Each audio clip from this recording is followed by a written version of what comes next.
Hi, Jonathan. Hello. Welcome to JUCONI. Thank you very much. People often make the same New Year's resolutions every year to lose weight, to quit smoking, to do exercise, but these changes rarely stick. Yes. What are the obstacles? Well, you know, it's interesting. For a few rare people, they do stick. They're able to make the change because there's something, nothing's getting in the way really. But those are the lucky ones. And most of us have had the experience of making those resolutions, deciding I'm going to exercise more or I'm going to eat better, and something keeps getting in the way. So often we don't even realize what the problem is, and the way we look at it using immunity to change is that there are fears, worries, concerns, or often fears about what would happen if we actually succeeded, if we didn't do the things that are getting in the way. So for example, I might say I want to eat better, but and so one of the things I notice that I do that gets in the way is when I go to the restaurant, I just listen to whatever sounds best and order it, and then regret it later. So my fear might be to not be in total control of what I eat and be able to eat whatever I want, whenever I want. So it's looking at it from that perspective, that there's something maybe just out of sight that is keeping us from making progress, and there are ways to find out what that is respectfully, so that we can then make progress. So with the New Year's resolutions example, what would be a way to attack a New Year's resolution effectively? Well, the first thing I would suggest is looking at what it is we're doing that gets in the way of the goal. So we're going to set it as a goal. I want to be able to not smoke for a year, or I want to be able to eat better all of the time. And then look at where we deviate from that. What are the behaviors that are getting in the way? Look at what are the worries, fears, concerns that, what do we think would happen if we didn't do all these behaviors? Because until we deal with those worries, we're not going to make progress. Then if we want, we can take it a step further and frame it as actually a competing goal or competing commitment. So for example, I'm committed to feeling completely independent about what I eat. And as long as I feel that commitment, more than anything else, that will oppose the goal that I originally had. And so at least I understand why I'm stuck. And then I can look at what sort of assumptions I'm making that keep that in place, and see if maybe it's time to revise any of those assumptions by doing some tests to see, like, is this really true? Would I really feel like I'm managed by a robot or something if I ate a salad, even though a dish in the restaurant sounded good? Or will I really completely lose control and have an attack if I don't have that cigarette when I'm upset about something? And by actually checking for ourselves, we can start to make progress and clear out the obstacles that keep getting in the way. Because if we just try brute force, if that hasn't worked before, it's going to fail. Brute force being discipline? Or well, yeah, trying to just muscle through it. Or some sort of, like if I just find the right book and follow the right steps. If I haven't dealt with this inside stuff that's getting in the way, if it's there, then I'll keep bouncing back into the old behaviors. And in a real life situation for the families we work with, how could we present the idea of change and promote a need to change in families where violence has been normalized? I think for that, we have to get on the same page so that the family has to understand why they would want to stop being violent. And one way to do that would be to look at what their values are.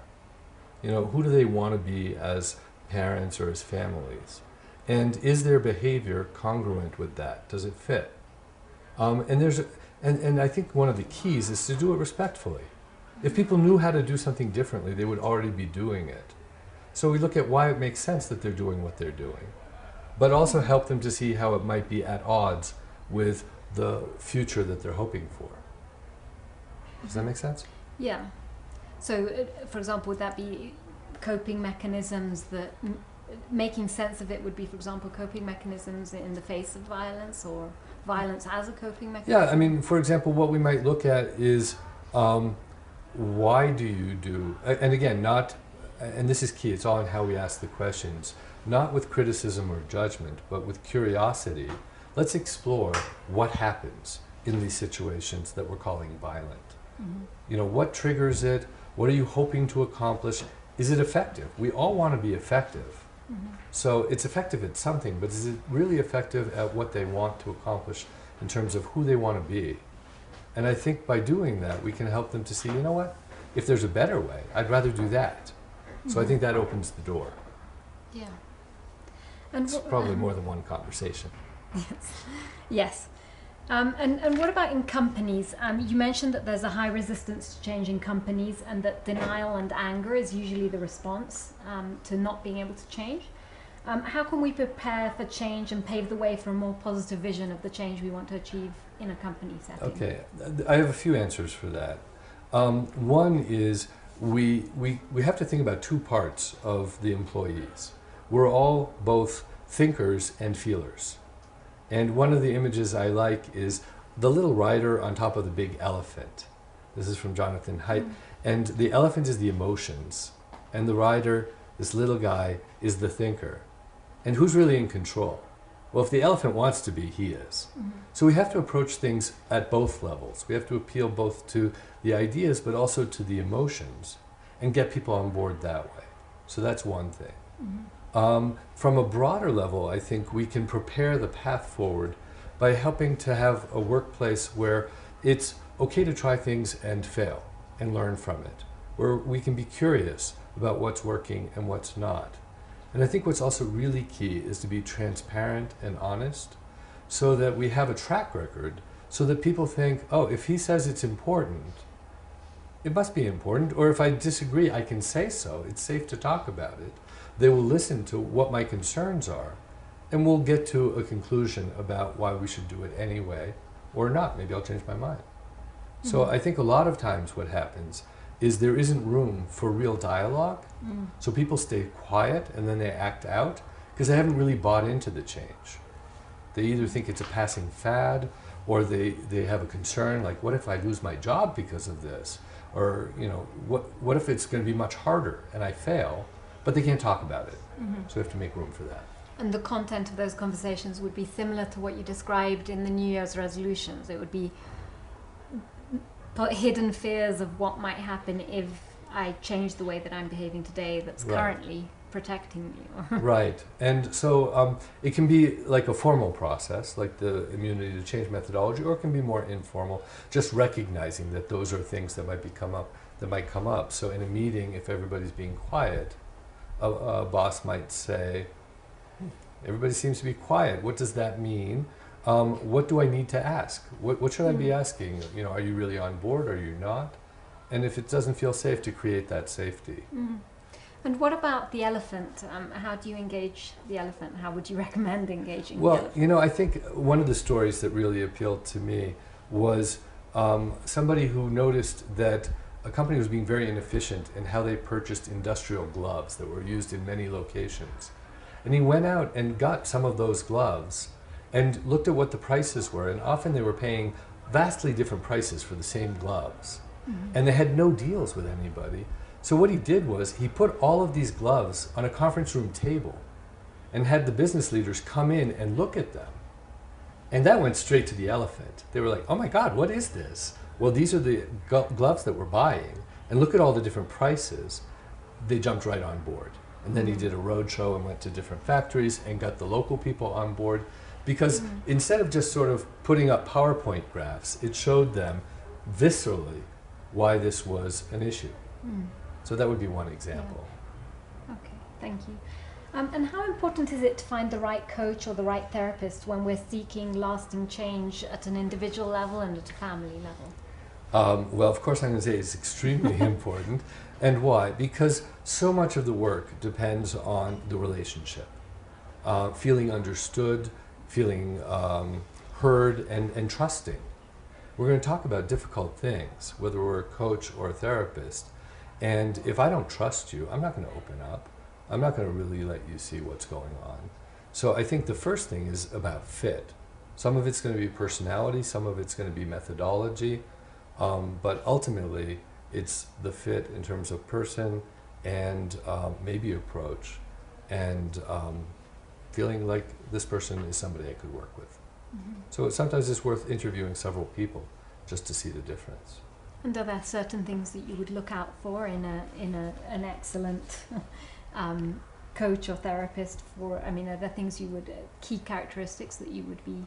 Well, I would hope that either the coach or the therapist would not be pathologizing and would really try to understand why things make sense. I also think sometimes people get very wedded to a single lens. This is how I frame all problems that come before me, or they're very doctrinaire about we must follow this methodology and this is step 1 and step 2.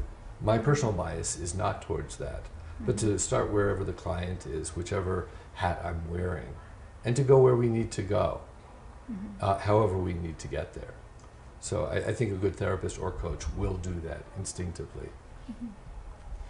And in an organization, what are the key characteristics of an effective leader? Well, there's been a lot of work, and I don't think there's total agreement around that.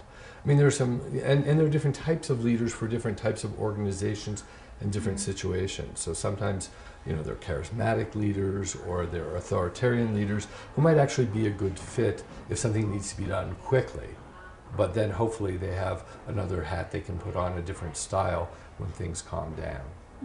I think one of the biggest things that's often overlooked is self-awareness. Because if the leader can't see what's going on inside of them and is reacting without knowing that, it's going to be much harder for the people around them. And I think that won't likely build an atmosphere of honesty, a culture of honesty. So the ability to look inside and to make changes where necessary and to be transparent as an organization these days, I think, are really key. And it's challenging because leaders get very little feedback.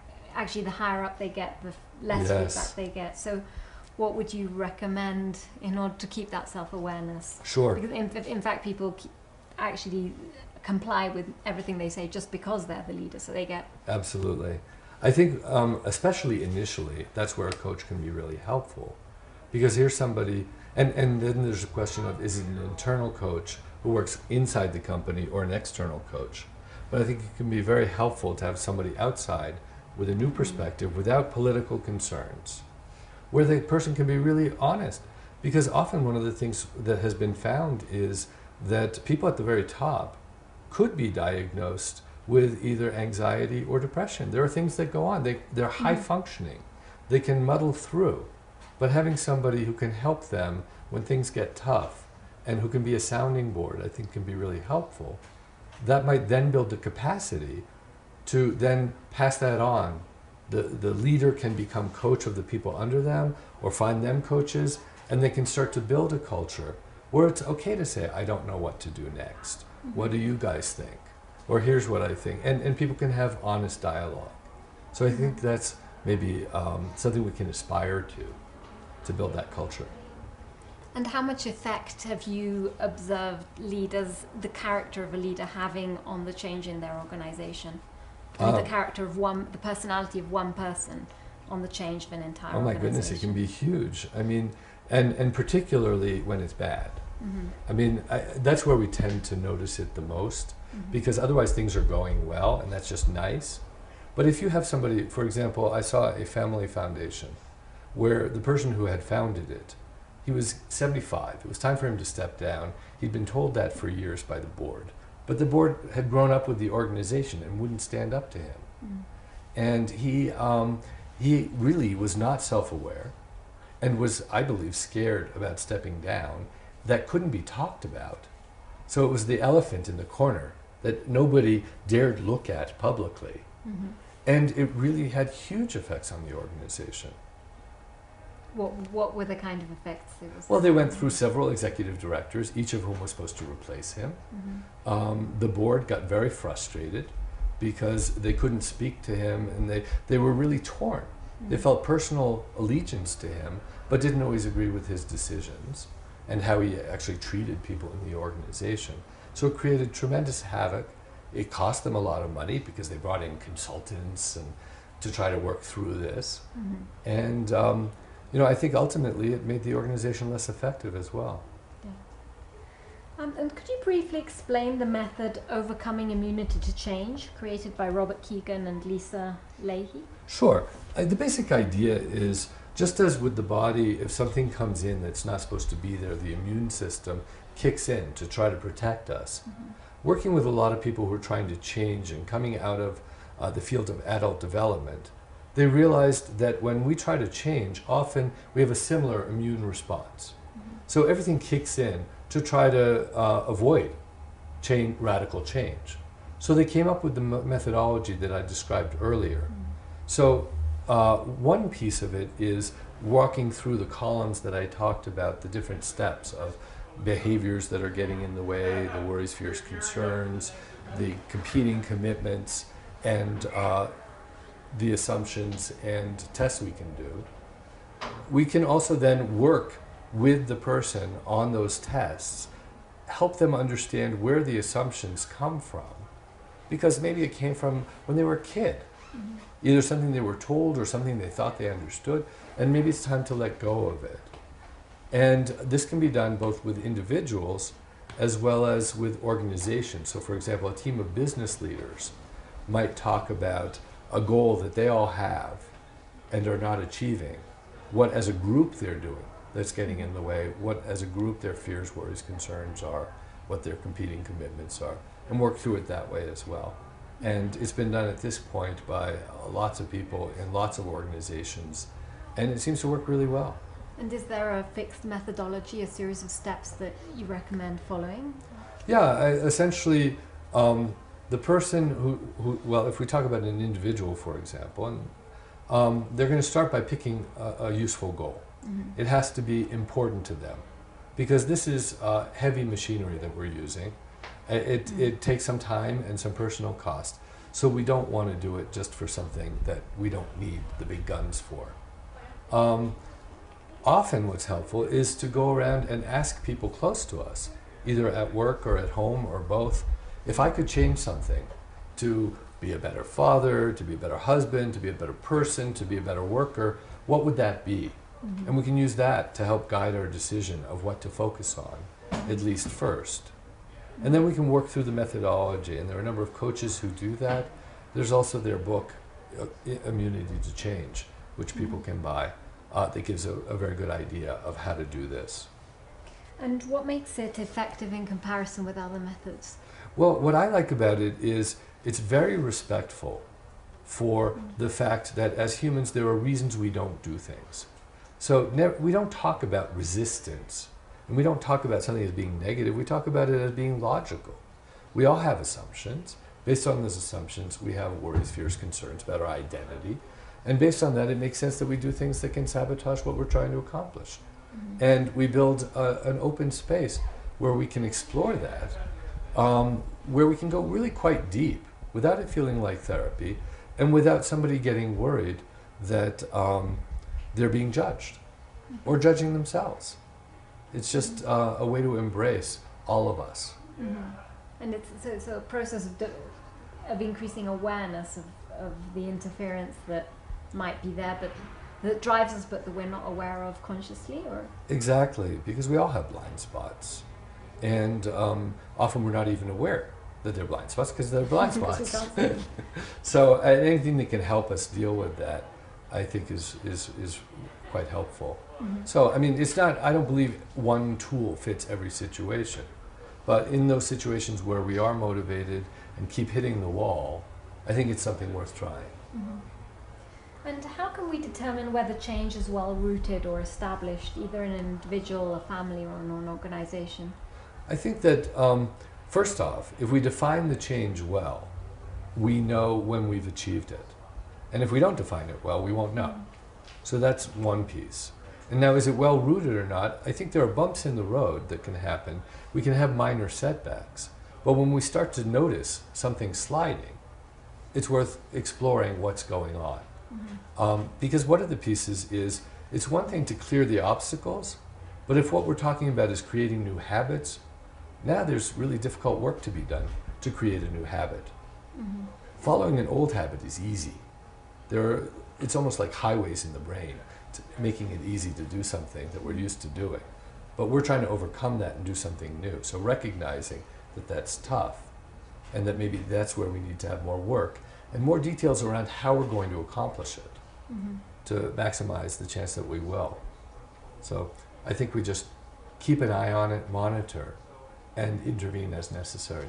And when you say defining the change well, do you mean defining the objective in terms of an observable behavior that you would like to achieve? Or what, it can be that, certainly. I mean, I think it should be ideally in some way measurable. And it has to, I mean, you have to know when you've gotten there. If you're going from here to Mexico City to the capital, you know when you got there. Or maybe you have to decide, am I there when I see a sign that says I'm at the limits or when I hit the center? So you need to know, where are you going to decide that you got there? And I think the same is true for any goal. Okay. Well, thank you very much, Jonathan. Thank you so much. It's great talking with you.